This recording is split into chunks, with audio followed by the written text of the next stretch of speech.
Everyone in the world is looking for a child.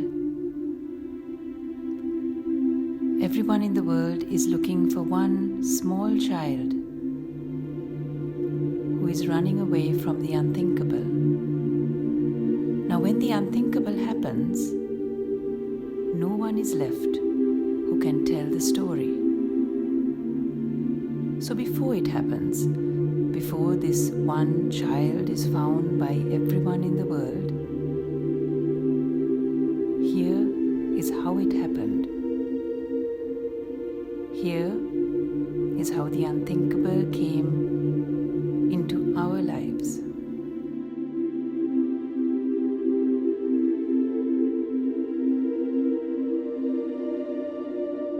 My name is Ruwanthi Dichikera and I'm a playwright and theatre director. I live and work in Sri Lanka, predominantly with a theatre company called Status Theatre Group. And I collaborate with David Cottrell, who's a visual artist from England. So I'm David Cottrell. I'm a visual artist and I live and work in London. Been an artist for about 20 years, mainly involved in time-based installations, some public work, and very occasionally performing arts. And I've recently been collaborating with Ruwanthi Dichikera, theatre director from Sri Lanka. Thought Curfew was an ensemble piece, a play performed in Rwanda by a Sri Lankan cast with, in collaboration with animators from the UK, composers from the UK, and a combination of visual arts and theatre authorship in terms of leading it. It was performed as part of the Ubuntu Festival in Kigali, which is an incredible festival of theatre and performing arts that happens once a year in June. Thought Curfew actually was a little short story that I had written several years back. And I'd actually forgotten about it. It came about through a discussion with another young writer who was in school far junior to me. Her name is Tara Kumarasinghe. And she came up to me one day and we used to get together and discuss, concepts. And she said, Rua, I was thinking about this thing called a thought curfew. She didn't really write anything about it, but that stuck in my head. And I think a few years later, I don't even remember the context within which I did this, I wrote this little story about a thought curfew. Essentially, it was a story of a little girl running away from a spreading thought curfew, essentially unthinking people, like a wave of unthinking people. This little girl running away and her father pursuing her. And it was a tiny little piece, but when it came time for us to prepare production for the Ubuntu Festival, I shared this short story with David because I felt there was a great deal of resonance in this little 2-page, short story. There was something that resonated with some of the topics that we had been discussing for several months and years. We'd been collaborating for a couple of years, mainly on projects which would be experienced as visual art installations, but trying to look at ways to link the languages of theatre and the languages of video installation together. And this was something which we'd always hoped would be the kind of part of the reciprocal exchange, where at some point we would look for a context within theatre to try and bring in some of our shared ideas from visual arts and from performing arts.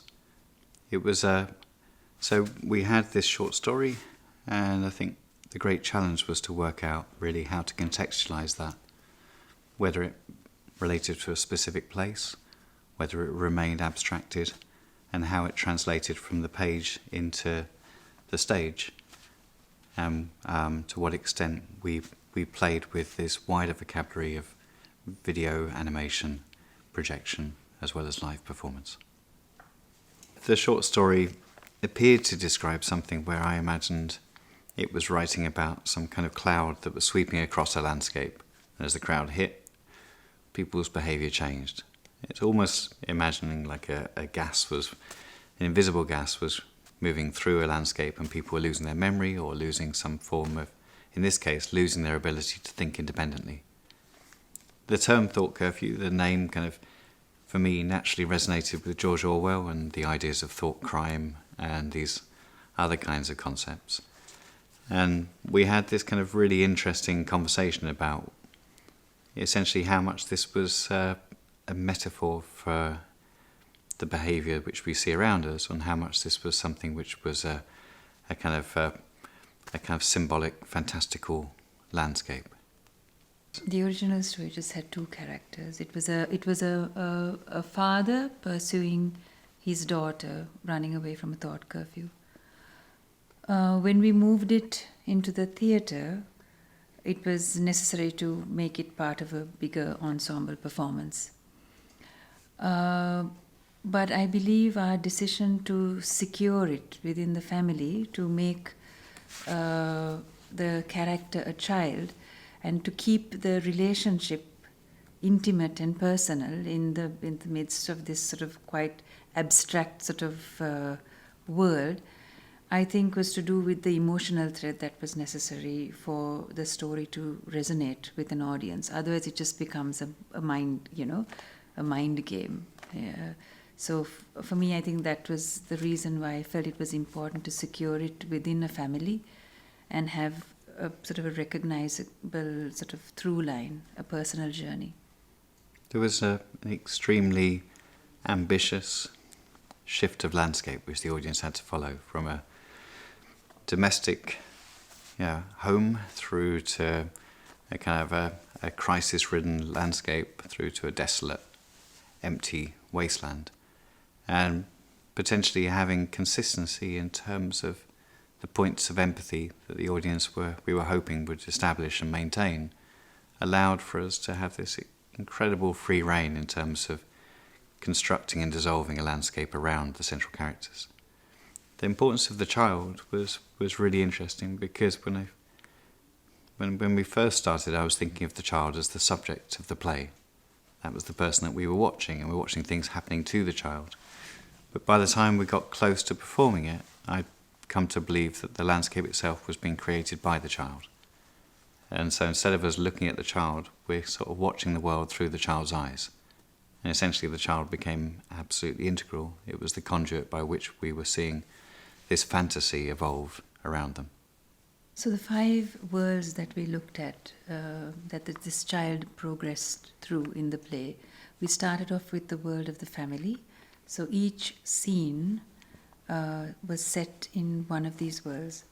So the child started off in the world of the family, where, as David mentioned, the family's main negotiation with the outside world was through the television or through news that was brought to them, and the manner in which they processed this demonstrated some kind of limit in their thinking. Then the child is sort of chased out of the family and moves to the first world that she encounters is the world of refugees, and then she encounters the limitations and the sort of thought curfew that's embodied in this world. From that, she moves to the world of the NGO world, we called it. From that, she goes to the world of the military, and finally she ends up in the world of religion. So through all of these worlds, we try to capture an essence of the limits of thinking, which are demonstrated through either limits of behavior or limits of language or interaction, etc. And so the story of Thought Curfew is how this child moves from one world to the next and experiences different manifestations of this thought curfew. Well, we started by trying to think, in what context have we witnessed unthinking behaviour? And we kind of drew together different experiences we had in terms of places we felt that these things might be really pertinent, from the domestic through to something which might be seen as almost exotic as a context. and then looked for a way in which you might be able to find a journey which encapsulated this shift from relative comfort to complete isolation. So we looked at the way in which we might uncritically consume news or information about worlds and traumas which aren't our own in the privacy of our own homes. We looked at the way in which we might exist within cities and we might feel alienated, or we might just simply find ourselves accepting the conventions of behaviour which exist in cities. And then gradually onto areas where the environment was more fragmented, the way in which NGOs might behave in a way which is rehearsed and trained, but in landscapes where every time they are entering them, the landscape is entirely different.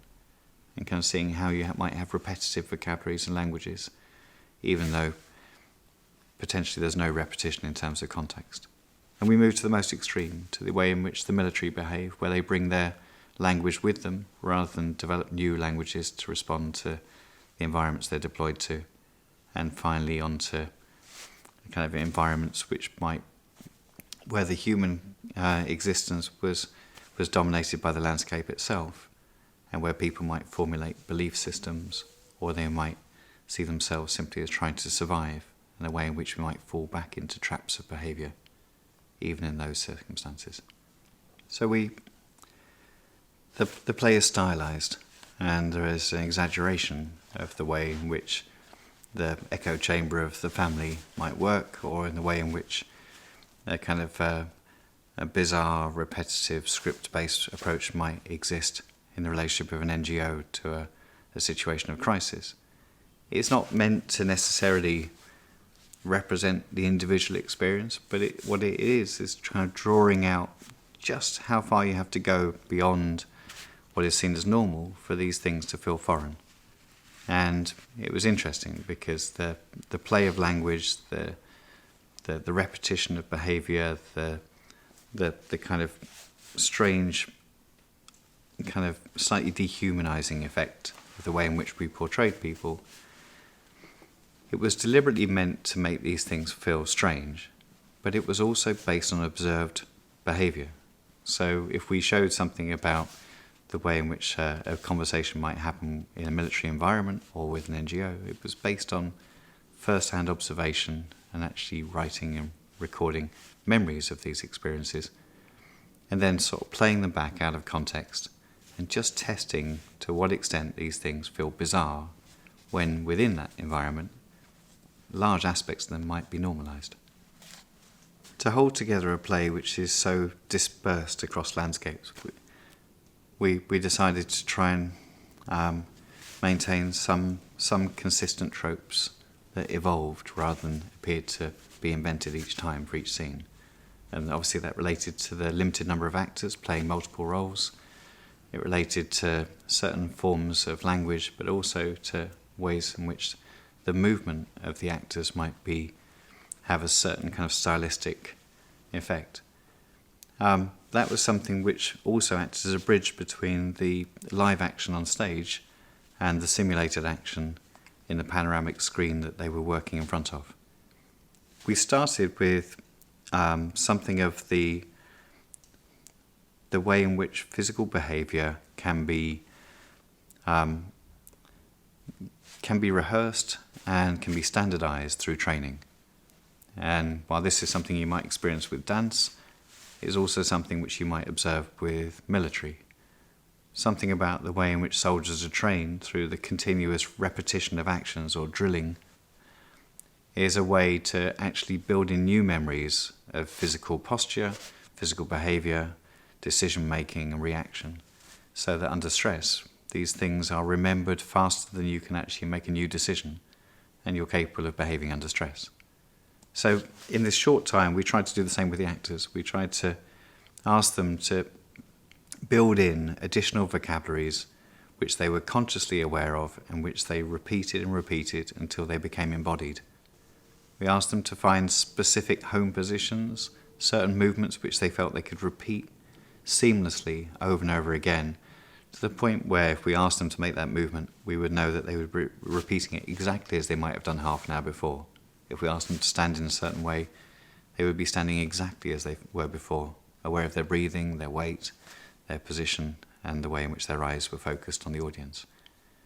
And while that was kind of playing with something of the kind of mechanization of human behavior which happens through extreme training, it also allowed us to link the live action and the creative ability of the actors with something which might be closer to animation.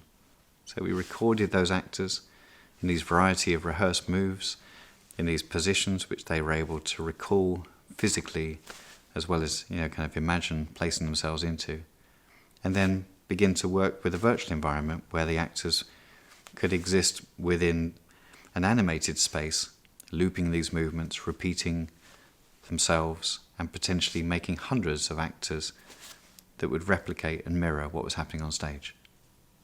This was the first time that I, as a theatre director, or the actors as an ensemble, were actually working so closely with the visual arts, with animation, with installation, etc. So it was a real challenge, and we were very excited about this.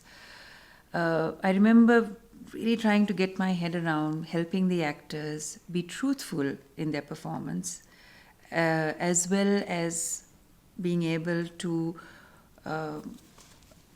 offer the structure, the physical structure that was necessary for the integrity of the visual look of the piece. And this was not all that easy, because in a way we were working opposite to how we would normally build character.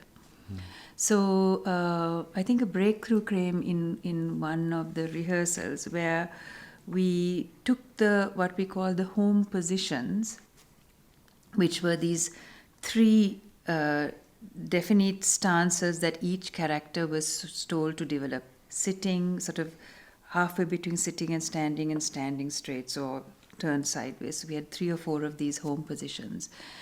And we had already developed this because the animation needed to move forward, and there was a lot of work that needed to be done by the animators. So once this was done, this was our base as a cast to develop our characters. So we took these stances, and we did entire scenes where I would insist that the actor only held their one position, their one physical stance right through a scene, which was impromptu, it was improvised. So we started with a family scene, and if you can imagine, each of these characters, 5 characters in 5 different, very distinct stances, talking to each other about varying topics, but maintaining these stances. So when you maintain a stance, you maintain an energy, you maintain a mood, and you maintain a personality. So when 2 of these characters came together with 2 stances, there was an immediate dynamic which was very different to another 2 characters coming together and another 2 characters coming together. And the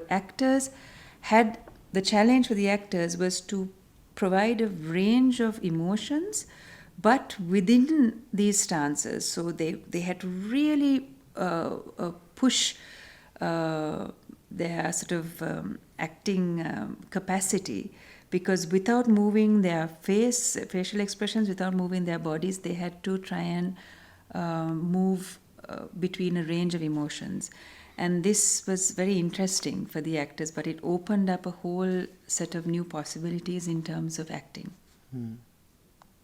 One of the interesting challenges for the actors was that the way in which they were being asked to prepare material was something which was really defined from the way in which I would try and assemble an animation. So if you're trying to animate a virtual character, you build in certain loops and routines and certain positions, and then you work out ways in which you can move from one state to another in character animation.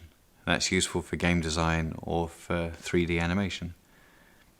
And it was, although we were talking about a kind of an alienating experience of humanity, in which the actors were asked to demonstrate that and find a way to bring the audience with them, obviously the process of trying to maintain a kind of creative agency of the actors, their ability to perform, was a it was a new challenge because we were asking them to artificially reduce their vocabulary, saying, you need to try and bring us with you. We need to care about the actors and care about your character, but you're limited in terms of the words, the movements, and the kind of gestures which you can use to demonstrate your emotional presence.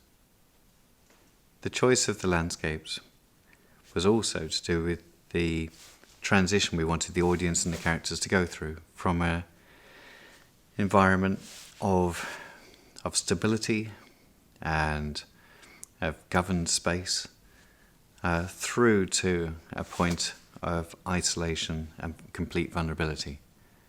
And so part of the selection of these environments was because although they were just little snapshots, you could almost kind of lay them out on an iterative scale of vulnerability.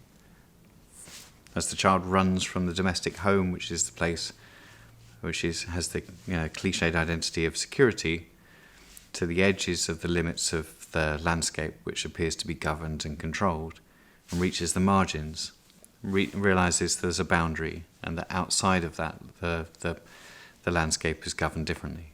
When it reaches the edges of the safe area, the humanitarian space, it sees the policing of that landscape by agencies which are not government, which have got their own protocols. And then at the edges of that space, you enter into the military landscape, which is essentially the landscape of crisis, where government has been replaced through authority and force.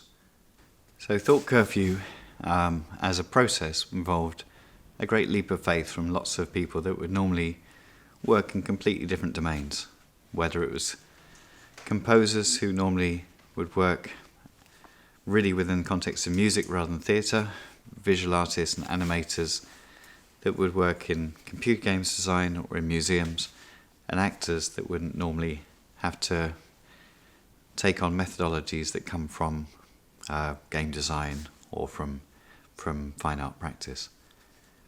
The process involved establishing a vocabulary, coming up with a kind of finding a common stylistic convention and a way to build a kind of metaphorical relationship to really complex issues, while keeping something of the storytelling ability of the play intact. And I think there were lots of things on reflection that we could have refined further, but it's also what it did was it laid down a vocabulary and a slightly new space between theatre and visual art, which we came to realise offered the possibility of it not simply being a single play, but maybe a sequence of theatrical productions. The first one was an ensemble production. The second one was more like a kind of a poetic visual performance on stage in an accelerated time frame with something which is technically really difficult for live action and for the animators and for the composers. It made sense that within the teams that there was some kind of working understanding. So it was really important that the actors had developed a close working relationship with Ruanthi, and I was coming in as an outsider, kind of trying to introduce new methods, but it had to be based on some kind of stability of understanding in order to try and push people into an uncomfortable new territory. And it was the same with the animators and musicians. So there was with that prerequisite, it was necessary to work with teams that had already got relationships with us. And although things were cast and opened out to people kind of putting themselves forward, we had to accept that we were going to be bringing our own domains and our own worlds into this thing, which was really aspiring to be something which, as an audience member, you might be able to kind of like take this story and apply it to the context you were watching it in, as much as the context in which it was originated.